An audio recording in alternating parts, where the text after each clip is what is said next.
Hello, and thank you very much for inviting me to contribute to this conference. My paper today aims to demonstrate how the early Reformation differed in three adjacent English cities, manifesting the changes which occurred at their cathedrals. I hope to show that despite uniform central injunctions to reform, the diverse nature of each institution and their historic relationship with the local populations resulted in markedly different outcomes, at least until the accession of Elizabeth I. First, I'll describe the rather peculiar organisation of the dioceses and cathedrals in England as they were throughout most of the Middle Ages.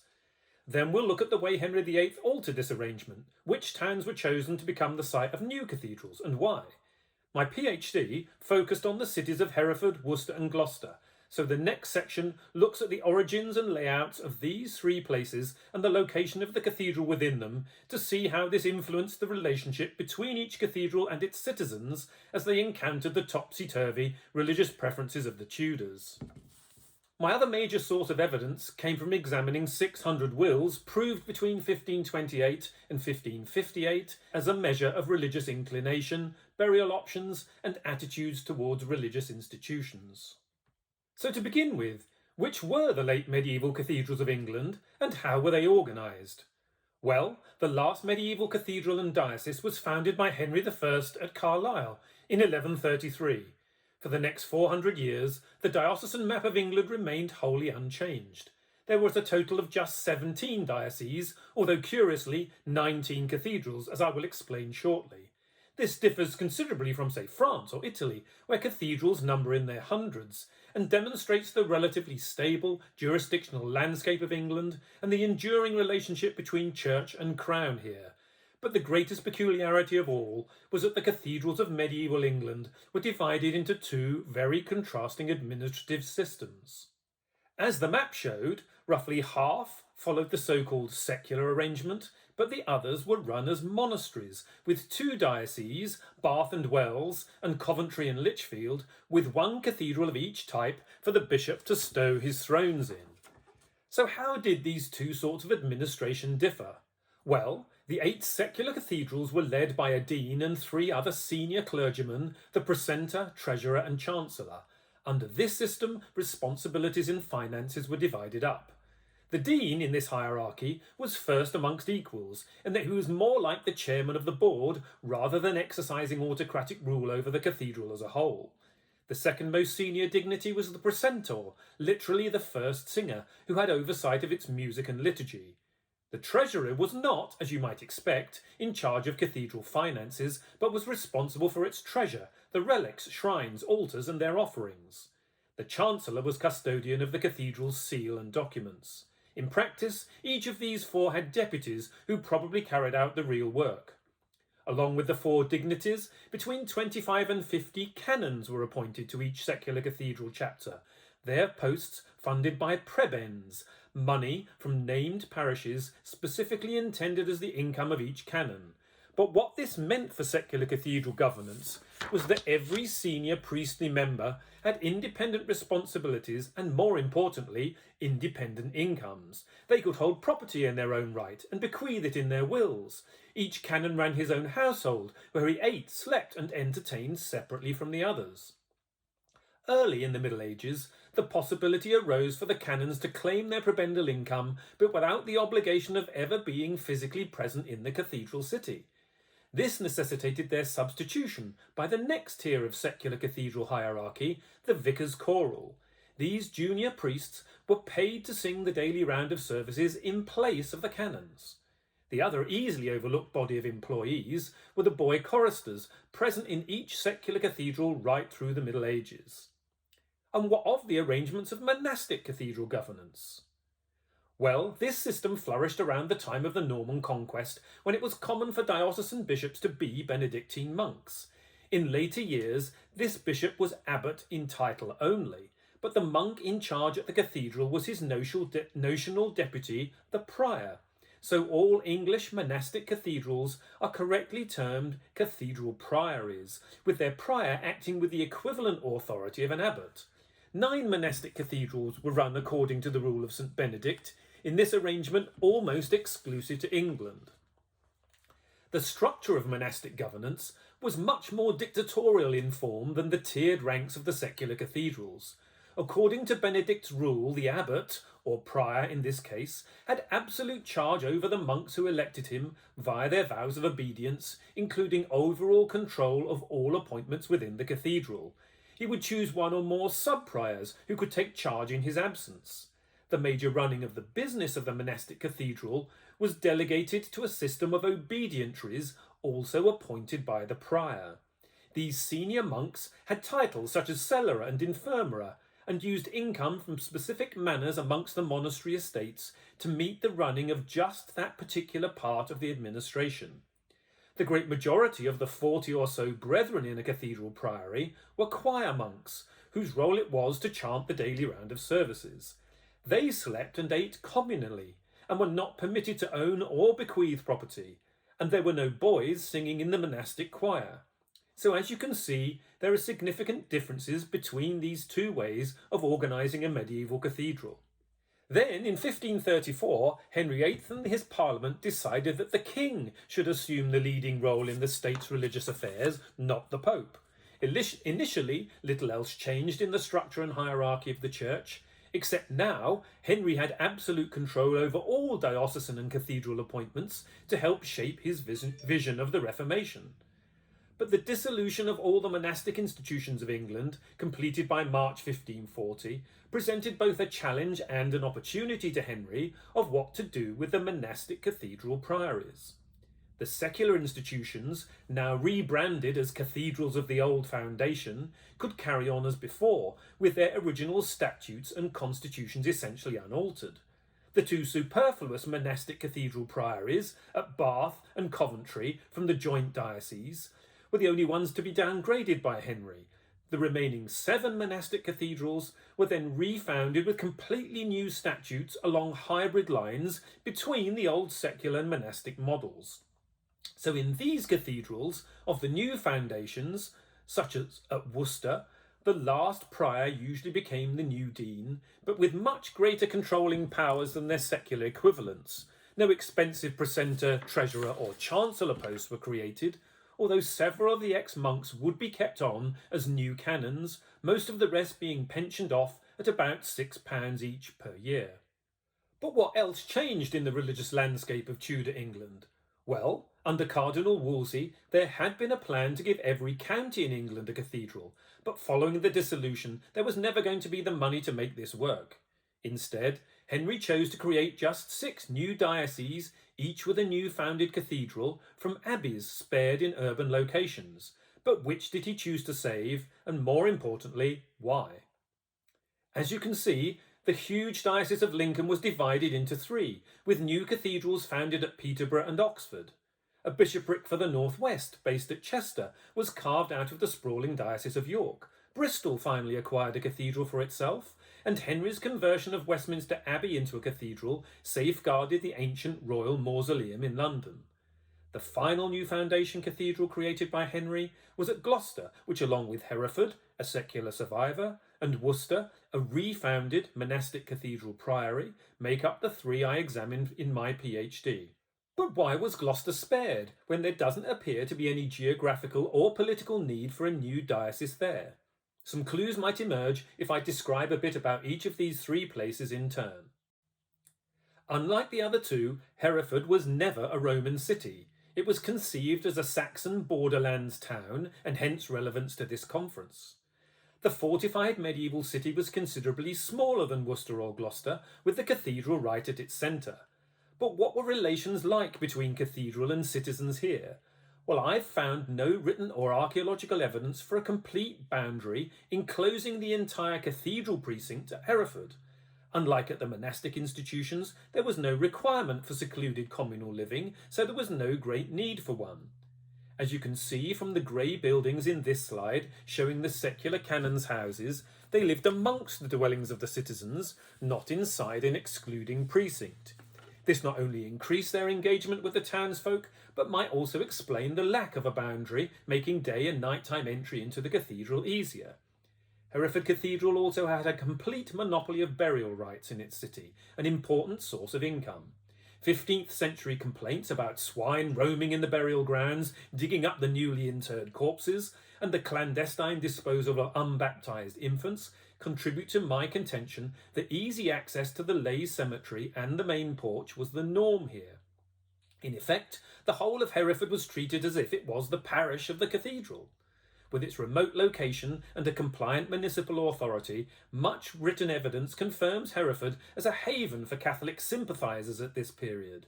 The cathedral resisted dismantling its altars and shrines until 1550, after a second warning from the Edwardian regime. Indeed, the intact tomb base of its canonised bishop, St Thomas Cantilupe, is still there today, and his relics were being paraded in the city to ward off plague even in the 17th century. Contrast that with the total destruction of the Becket Shrine at Canterbury. This cathedral at Hereford had to make minimal changes to revert back to the Latin rites of the Church when Mary came to the throne in 1553. To quote its first Elizabethan bishop, Hereford Cathedral was full of dissemblers and rank papists, a very nursery of blasphemy, whoredom, pride, superstition and ignorance. And evidence from their wills confirms that the locals continued to choose burial in the cathedral grounds and bequeathed donations to its fabric funds, unchanged throughout the period I studied. So I would contend that the close integration of this remote secular cathedral into its city allowed Catholic-style religion to persist much longer here than was possible elsewhere. Now, Worcester had been a moderate-sized Roman town. It was located on a major river and road route and could not avoid the attention during the Reformation like Hereford. The Benedictine Cathedral Priory sat at the far south end of the city, right by the river's edge, and kept generally good relations with the townsmen. The architectural evidence of this is made apparent in several ways. Although the monastery had all its communal buildings enclosed within its boundary, much of its northern and eastern perimeter above the lay cemetery was formed by shops and tenements, many of which had entrances on both sides. This formed a sort of semi-permeable boundary, rather than the excluding wall we'll see at Gloucester, or the absence of boundary we've just noted at Hereford. The monks here also operated a parish church within their grounds, north of the cathedral building. And in the 13th century, Worcester's monks upgraded their old Norman nave with a complete Gothic rebuild, which didn't happen at Durham, Peterborough, Norwich, or more importantly, Gloucester, as we will see later on. All these physical aspects of the building and its setting demonstrate a generous investment by the monks in those parts of the cathedral accessible by the local laity. Worcester Cathedral Priory's last major medieval monument is the tomb of Prince Arthur, Henry VIII's older brother, whose widow's remarriage, then failure to produce a male heir, catalysed Henry's split from Rome. I think its presence helps to explain why Henry showed no interest in this city or its cathedral. Instead, in the early Reformation, Worcester Cathedral was seized as a showcase for evangelical change, with the arrival of Bishop Latimer in 1534 and Hooper 18 years later. Its first dean supported the bishop in completely removing all images, altars and shrines, including her two canonised monk bishops, Oswald and Woolston, even before centrally sanctioned. So visible Protestant regime change was to be Worcester's Reformation destiny. A surviving chronicle in the city archive relates the views of some local residents who deplored this dismantling of these attributes of traditional religion. So I think it's possible to conclude that the cathedral and the citizens had learned to coexist with each other at Worcester during the later medieval period. But the laity turned their backs on this institution after dissolution, when it was exploited as a model for extreme evangelical religious reform imposed by outsiders. The evidence from their wills also supports this theory, with burials and donations going into sharp decline after 1536. So what then of Gloucester? Well, pretty much the reverse was the case here. As an independent Benedictine organisation, St Peter's Abbey in this town showed no pastoral obligation towards the townsmen, despite being their major landlord, and this was reflected in the architectural layout of its buildings and precinct. Gloucester had been an important Roman colonia, at the first crossing place of the River Severn into Wales. The early medieval town preserved the grid layout of their streets and dwellings. But the site chosen by Osric, the leader of a local Saxon tribe, to locate his new abbey here in 678, cut across this plan in its northern quarter. And as you can clearly see, the abbey sat in splendid isolation behind complete encircling walls, much of which survive today, with 3 strictly controlled small entrances. That the local laity were not particularly welcome here is made evident in other ways. The Spartan nave retains its basic Norman format of heavy plain columns. The monks even incorporated the final nave bay into their enclosure by constructing a screen which allowed access from the cloister before the crossing, so they didn't have to enter the nave to get to their choir. Gloucester Abbey was also highly unusual in never housing a saint shrine. However, it exploited the chance arrival of King Edward II's body in 1327 by designing his tomb to resemble one, and pilgrims flocked to this secular memorial in much the same fashion. The abbey then invested heavily in town property, constructing hostels to accommodate the visiting tourists. And when the monks spent the money from this windfall to refashion their church, it was the parts which served them, not the public, which benefited. The legend of perpendicular Gothic architecture's inception at Gloucester all relates to their fan-vaulted cloister, choir and large lady chapel, not the parts which might have served the local laity. So I hope you can see that this precinct and its building did not present a welcoming embrace towards the town in which it sat. Now you might say that this is not altogether surprising, as they were designed for the benefit of the monks and their secluded way of life. But this antipathy towards the town showed itself in other ways. In 1514, the 5th year of Henry VIII's reign, there were serious disturbances at Gloucester concerning the inhabitants' right to grazing on common land. The monks claimed that the fields in question were for the grazing of the abbot's livestock. The municipal authorities disagreed, and the dispute erupted in recurrent, violent conflicts between the servants of the abbey and the locals. Henry VIII asked the abbot of nearby Winchcombe to settle the dispute, but it took to the autumn for the riots to calm down. And prior to its dissolution, the locals of Gloucester gave the monastery no donations in their wills or chose to be buried here, unlike at contemporary Hereford and Worcester. Instead, the burghers of Gloucester all opted to give their allegiance, money and bodies to the town's parishes or the friars. It was the election of Gloucester's last abbot, William Malvern, in 1515 which triggered the process of improving relations with both monarch and citizens. Most visibly, Abbot Malvern remodelled the memorials around the abbey's ambulatory to make the most of its historic royal connections, turning its east end into a celebration of English kingship. Gloucester Abbey had a unique history of royal association. William the Conqueror spent Christmases and inaugurated the Doomsday Project here. Richard II and Edward III were regular visitors, holding parliaments in the chapter house, and the 9-year-old Henry III was crowned here. To make the most of all these regal connections, Malvern constructed a false tomb to the north of the high altar to honour the original Anglo-Saxon founder, King Osric, deliberately designed to look antique, but king-like in his crown. A new Tudor base was constructed for the ancient effigy of Robert Curthose, eldest son of William the Conqueror, who desired to be buried here before the high altar, and in due course Malvern erected his own magnificent cage tomb next to that of King Edward. So the most holy parts of the abbey were re-engineered to display the long historical links of Gloucester Abbey to the monarchy. And all this paid off after Henry and his current wife, Anne Boleyn, came to stay with the abbot in Gloucester in the summer of 1535. On dissolution, 5 years later, the abbey and its royal relics were preserved by conversion into a cathedral. Under the new foundation, there were no individually funded posts for precentor, treasurer or chancellor, and just 6 monks were chosen as the first canons. That the attitude of the locals towards the new cathedral had changed is evidenced in the wills of the civic gentry, who started to recognise the cathedral in their final bequests, and even chose to be buried here. Its arrival had transformed their town into a city, and there is evident pride in this new-found status.